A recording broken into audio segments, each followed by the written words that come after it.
Assalamualaikum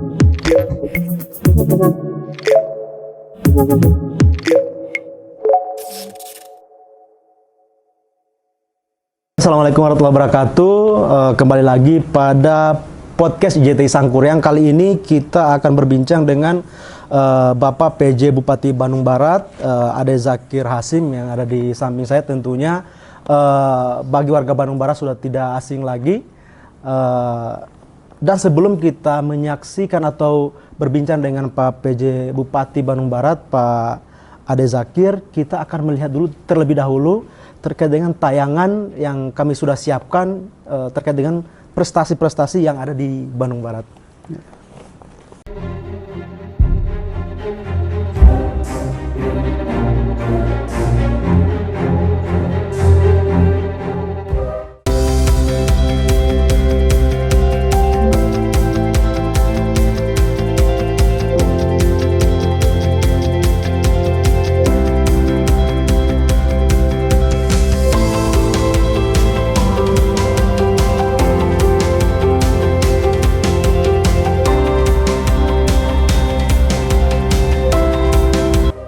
Pemirsa, razia rokok ilegal digelar tim gabungan di kawasan Bandung Barat, Jawa Barat.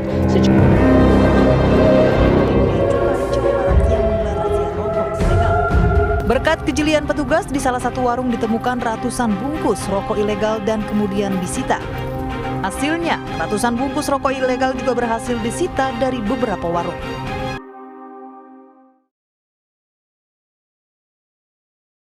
Oke, itulah tadi ya cuplikan tayangan di media massa terkait dengan keberhasilan-keberhasilan yang ada di Bandung Barat. Nah, sekarang ini Pak,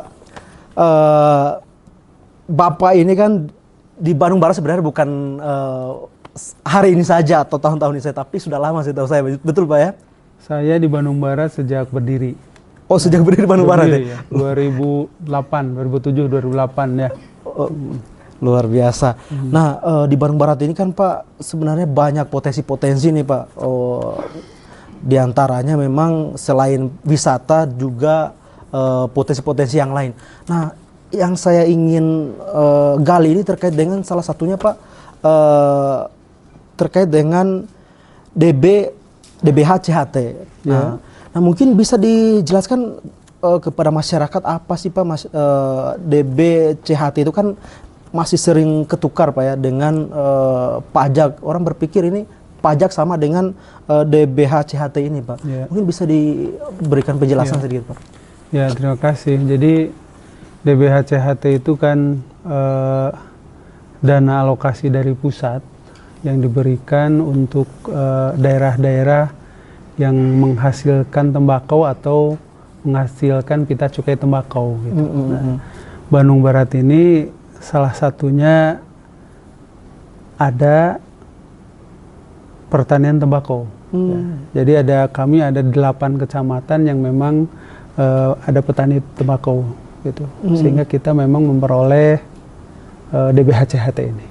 Oke Pak, ini sebenarnya manfaat untuk pemerintah daerah sekaligus manfaat untuk masyarakat ini kira-kira apa ini Pak untuk manfaatnya Pak? Jadi DBH itu sudah diatur di dalam Peraturan Menteri Keuangan nomor 215 ya, Permenkeu nomor 215 tentang penggunaan dan pengelolaan dan evaluasi DBH CHT. Jadi di sana sudah diatur secara jelas peruntukannya itu untuk apa, pemanfaatannya untuk apa, dan siapa penerimanya.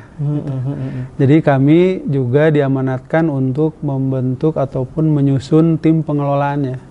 Ya. Dan alokasinya itu sudah dijelaskan di sana.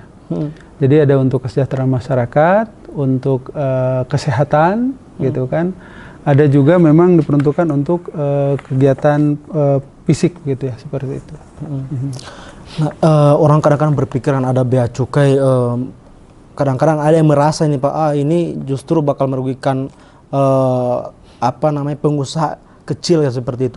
Nah, sebenarnya ada nggak sih dampak negatifnya atau justru ini itu bermanfaat Pak? Ya, justru begini, DBH CHT itu kan bagi hasil ya dari salah satu dari cukai tembakau, sehingga memang alasannya kenapa dibagi ke daerah supaya kita ini di daerah bisa menikmati untuk kesejahteraan para petani, kesejahteraan masyarakat, Dan juga kami diamanatkan untuk melakukan penegakan hukum. Karena banyak juga rokok-rokok yang tanpa cukai, gitu, atau rokok putih seperti itu. Itu kan sangat merugikan ya, gitu, seperti itu. Ada kaitannya nggak sih Pak inflasi atau berpengaruh nggak sih pada inflasi dengan adanya bea dan cukai ini? Kalau melihat tren inflasi ya, paling tinggi itu memang kebutuhan masyarakat, bahan pokok dan tembakau sebenarnya. Nah, justru kita akan merugi manakala tembakau ini diperjualbelikan tanpa kena cukai, gitu, seperti itu. Itu kan merugikan ke pendapatan negara. Nah, oleh karena itu ada beberapa kegiatan yang digagas oleh Satpol PP. Itu memang mereka mengumpulkan informasi kaitan dengan rokok-rokok ilegal. Tapi kalau penindakan itu kewenangannya bea cukai, ya, kewenangannya bea cukai. Nah itu memang sedang kita galakan juga karena akan merugikan keuangan negara, Pak. Kalau di bawah ini Pak, ini sebenarnya diperuntukkan untuk dinas apa aja dan masyarakatnya di bidang apa aja bisa mereka menikmati ini nih? Ya, yang pertama untuk kesejahteraan masyarakat. Jadi ada peningkatan kualitas petani gitu ya, dari mulai pelatihan, pemberian bahan-bahan produksi gitu, alat produksi. Ada juga peruntukan untuk kesehatan. Ya. Jadi itu dipergunakan kita bisa untuk membayar iuran BPJS gitu kan. Juga untuk melengkapi sarana prasarana, sarana kesehatan, sanitasi lingkungan juga.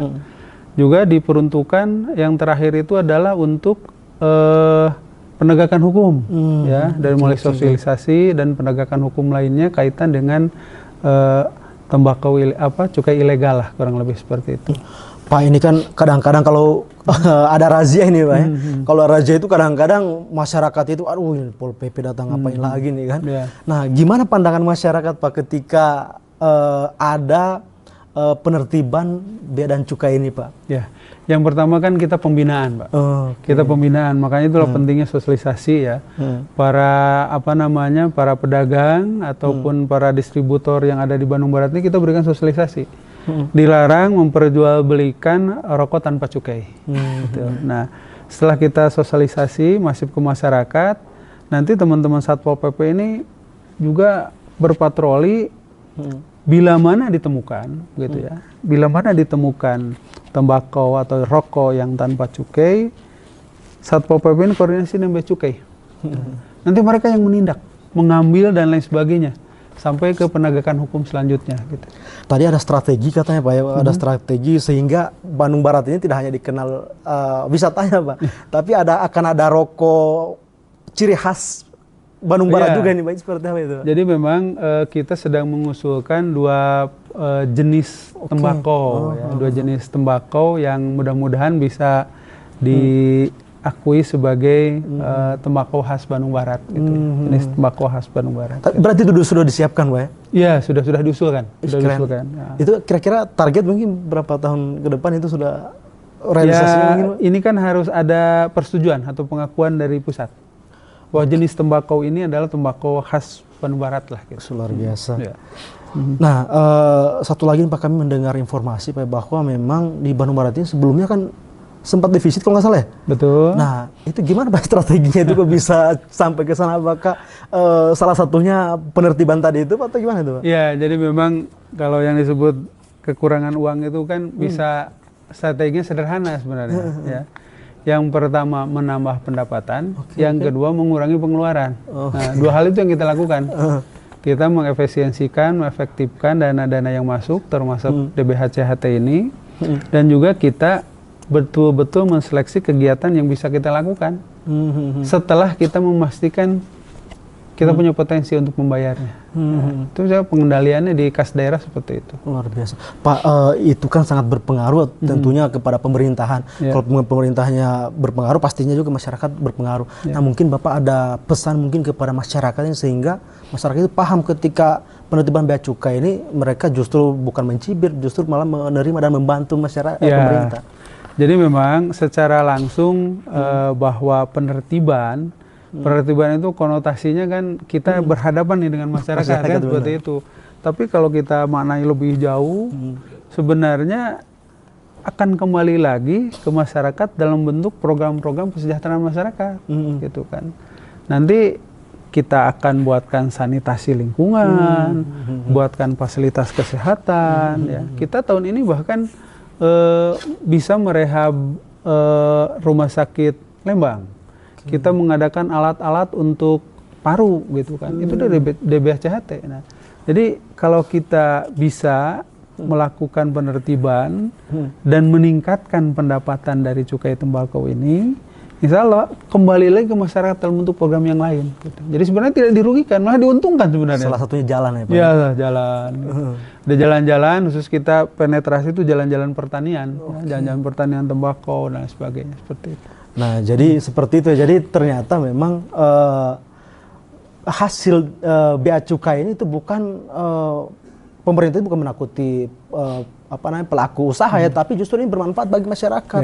Nah, dengan tertib itu artinya membantu masyarakat juga. Nah, Pak Bupati, untuk segmen pertama kita cukupkan dulu, nanti kita lanjut pada segmen yang kedua.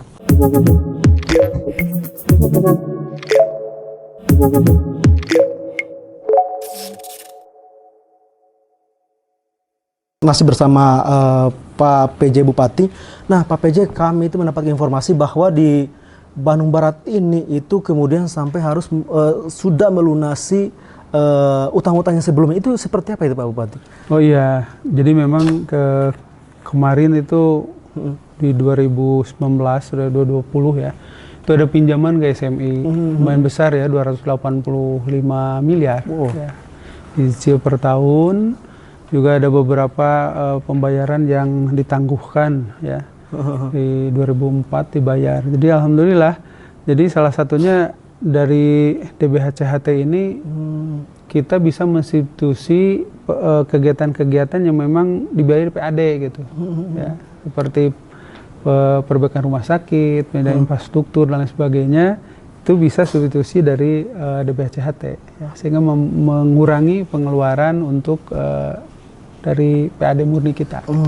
Berarti ini sangat berdampak berarti Pak Bup ya, bahkan sampai bisa melunasi, ini kan nasional itu kan Pak ya? Iya, betul.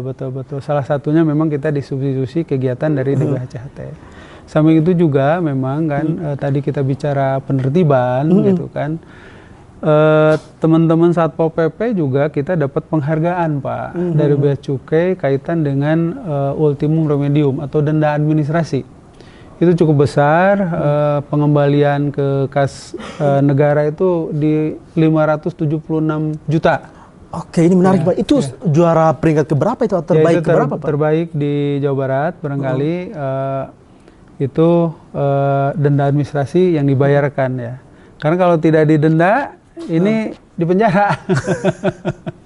Ya, itu jadi kita betul-betul dalam hal ini barangkali DBHC ini kita jaga benar-benar ya, supaya memang kita bisa dari sisi pendapatan gitu di APBD ini bisa terus bertambah. Biasanya kan kalau informasi seperti itu kan harus dicari dulu gitu kan. Apakah mungkin ada kerjasama juga dengan masyarakat justru membantu, maksud saya gitu Pak? Ya betul, karena kita kan lakukan sosialisasi. Kita lakukan sosialisasi dengan budaya kita ya. Tahun ini kita bahkan sosialisasi mulai wayang golek. Wah, itu unik gitu Pak. Mulai wayang golek, masyarakat berkumpul, kita sampai sosialisasi rokok ilegal gitu. Pak, kalau misalnya nih kan rokok ilegal ini itu terus dibudayakan ke masyarakat gitu dan masyarakat tidak tahu, ini dampaknya apa Pak ke pemerintah dan juga ke masyarakat Pak? Ya, yang pertama tentu akan kembali ke masyarakat dalam bentuk fasilitas. Fasilitas kesehatan, fasilitas lingkungan, pemberian pelatihan gitu. Sebagaimana yang diatur dalam peraturan Menteri Keuangan tadi yang saya sebutkan tadi gitu. Jadi itu akan membantu kita, dan tentunya membantu mencerahkan masyarakat gitu. Pak, selain rokok ya Pak ya, selain rokok, pendapatan dari DBHCHT ini apalagi Pak selain itu Pak? Kalau DBHCHT memang cukai Pak, cukai tembakau dan cukai tembakau dari sana. Dua hal itu yang bagi hasilnya ke kita. Oke. Nah kalau nggak salah kan produknya itu yang kaitannya dengan kesehatan berarti seperti itu. Salah satunya memang difokuskan untuk kesehatan, ya, untuk kesehatan. Jadi di kami di sini dimanfaatkan DBHCHT ini yang pertama untuk perbaikan infrastruktur atau sarana kesehatan, ya, ataupun pengadaan peralatan kesehatan. Terutama tahun ini kita fokus ke peralatan untuk penyakit paru.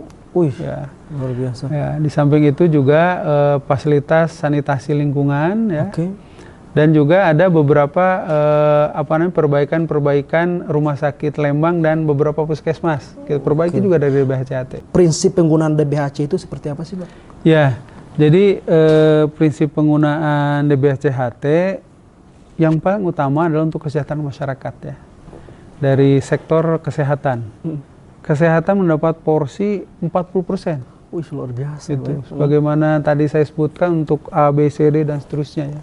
Di samping itu juga alokasi sektor kesehatan ini bisa ditambah manakala sektor-sektor yang lain sudah terpenuhi, ya, untuk kesejahteraan masyarakat dan juga untuk satu lagi itu untuk sosialisasi dan penegakan hukum.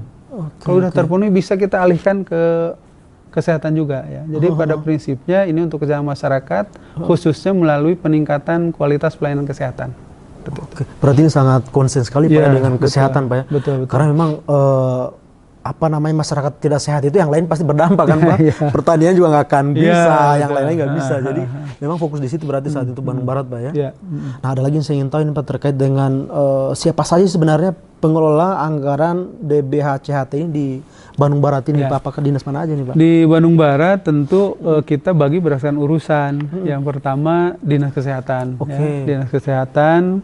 Selanjutnya juga Dinas Ketahanan Pangan dan Pertanian. Ada juga Dinas Ketenagakerjaan, ya, Dinas Tenaga Kerja.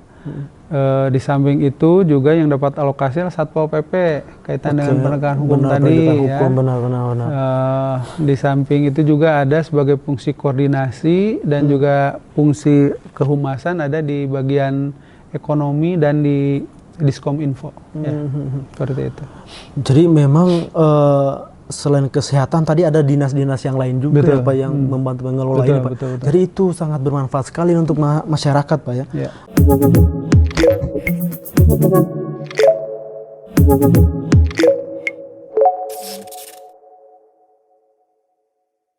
Tadi itu dinas perindustrian dan perdagangan, ya, Pak, ya? Ya, Dinas betul. Perindak. Ada. Kalau di situ tuh seperti apa itu, Pak, pemanfaatan di dinas perindak ini? Tahun ini Dinas Perindustrian Perdagangan sedang menyusun master plan-nya. Master plan-nya pengembangan industri tembakau di KBB. Oh, itu kaitannya dengan ini, Pak, ya? Jadi ada petaninya, ada industrinya. Ada industrinya. Nanti kira-kira penyerapan tenaga kerjanya ini kaitan semua ini, Pak? Betul. Nanti akan berkaitan, begitu kan. Jadi dari petani sampai ke penjualan tembakau ataupun rokok, nanti kita bisa lakukan di satu sentra. Berarti nanti ada rokok khusus Bandung Barat, Pak, ya? Gitu. Nah, ini kan menarik, Pak. Bicara tenaga kerja itu kan kita ini banyak pengangguran ini, Pak. Betul. Kalau kita bicara pertanian kan pasti ada tengkulak-tengkulak lagi, kan, Pak? Nah, kalau itu nanti berarti dari awal sampai rokoknya jadi, Pak, ya? Ya, nah sehingga kita bisa mengutip cukainya, Pak. Cukainya langsung masuk ke pemerintah lagi. Pemerintah kembali lagi ke masyarakat. Betul, kembali ke masyarakat. Seperti itu. Nah, kira-kira nanti bakal Pak Bupati sendiri ini bakal menyerap tenaga kerja banyak nggak itu kalau misalnya itu diterapkan? Insya Allah banyak, Pak. Jadi kita tahun ini kan tadi saya bilang sedang merencanakan master plan-nya seperti apa. Jadi industri tembakau ini kan besar atau meningkat sejalan dengan pertumbuhan penduduk, ya. Termasuk walaupun pro kontra kaitan dengan rokok, benar. tapi kita merasakan DBHC ini cukup membantu juga gitu kan untuk bingung juga kita pendapatan di APBD gitu kan. Iya, benar. Karena itu daripada liar dan tidak terkendali, lebih baik kita kembangkan, Pak. Kita bina, kita besarkan gitu seperti. Nah, di Bandung Barat ini, Pak, ada target di mana aja nih, Pak? Kan banyak nih, Lembang kah, Cililin kah? Jadi kita ada beberapa kecamatan ya yang sebagai penghasil tembakau. Misalnya? Terutama di daerah selatan ya. Itu ada dari mulai Rongga, Gunung Halu, Cipongkor, Sinangkerta, Cililin, Ngamprah juga ada nih. Nah ini menarik Ngamprah ini, Pak. dan Kenapa saya bilang menarik? Itu kan banyak, mohon maaf ini Pak, pengangguran itu, apalagi tenaga kerja PMI itu kan banyak tuh dari daerah-daerah itu. Nah, apakah Bapak mungkin harapannya ke sana juga mengurangi angka pengangguran? ya betul. Nih, infrastruktur jalan itu saya perbaiki tuh. Udah enak sekarang. Pertanian juga, tembakau ini cukup menjanjikan. Nah, itu deh, cukup Pak. menjanjikan. Makanya kita siapkan master plan-nya seperti apa. Dan kita mulai dari mensejahterakan para petaninya. Caranya Pak, ingin tahu nih gimana Kita caranya, dengan strateginya? DBHCT kita melakukan pelatihan Oke. ataupun memberikan jaminan kesehatannya gitu kan, seperti itu. Sehingga akan semakin banyak masyarakat yang meminati pertanian tembakau. Kalau petani rokok ini kan masih terbilang jarang. Mungkin ada strategi nanti pelatihannya mendatangkan dari mana gitu, daerah mana? Ya, itu sedang kita rancang, Jadi kan tembakau ini jangan hanya kita menanam. Setuju. Ya. Kita di samping kita menanam, juga kita mengolah supaya ada nilai tambah bagi masyarakat. Setuju. Gitu. Ada mungkin kalau itu sudah berkembang, ada rencana bahkan sampai diekspor atau ke daerah lain? Ya, ke depan makin jauh. Karena saya yakin dan percaya bahwa tembakau itu kan kalau ada khasnya, benar. itu akan berbeda, Pak. Betul. Ya, ini yang sedang kita coba, ada potensi di kami, kita coba kembangkan. Tanah Gunung Halu, Rongga dan lain itu kan punya ciri khas tuh. Jadi betul. ada mungkin aroma khasnya juga mungkin. Seperti kopi kita yang daerah selatan dengan daerah utara beda. Betul.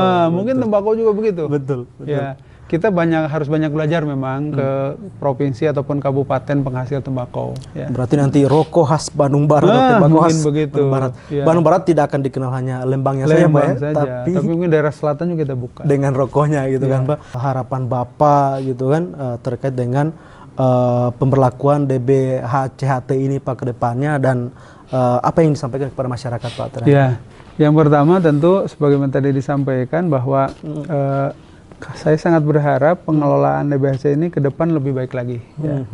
Lebih baik lagi dan lebih terfokus kepada kesejahteraan masyarakat. Ya. Jadi kita nanti akan susun barangkali sektor mana yang perlu kita intervensi anggaran dari DBHCHT ini. Ya.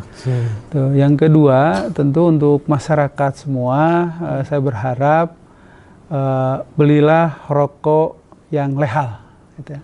Rokok yang bercukai, gitu. Karena itu akan membantu negara untuk menyiapkan ataupun membiayai fasilitas-fasilitas yang dibutuhkan oleh masyarakat. Oke, baik, terima kasih Pak Bum. Jadi ada beberapa yang saya ambil, ya saya simpulkan ya di dalam perbincangan kita hari ini. Yang pertama itu Pak, dengan adanya cukai ini ternyata itu bukan menyusahkan masyarakat, tapi membantu masyarakat dari sektor kesehatan, tenaga kerja, ya kemudian perdagangan, dan yang paling menarik lagi menurut saya setelah kemudian ini setelah kemudian DBHCHT ini nantinya pemerintah Bandung Barat itu akan mengupayakan masyarakat mulai dari petani rokoknya sampai di industri rokoknya dan mengurangi angka pengangguran di Bandung Barat, bahkan sampai ada ciri khas Bandung Barat, rokok dari Bandung Barat. Pak Bupati, terima kasih bincang-bincangnya. Kalau kita bahas keberhasilan Bandung Barat sampai hari ini, sampai kemudian prestasinya di DBHCHT ini, sampai kemudian bisa melunasi utang-utang di Bandung Barat, itu pasti akan panjang, Pak. Namun untuk hari ini di situ saja dulu. Terima kasih Pak Bupati. Assalamualaikum warahmatullahi wabarakatuh.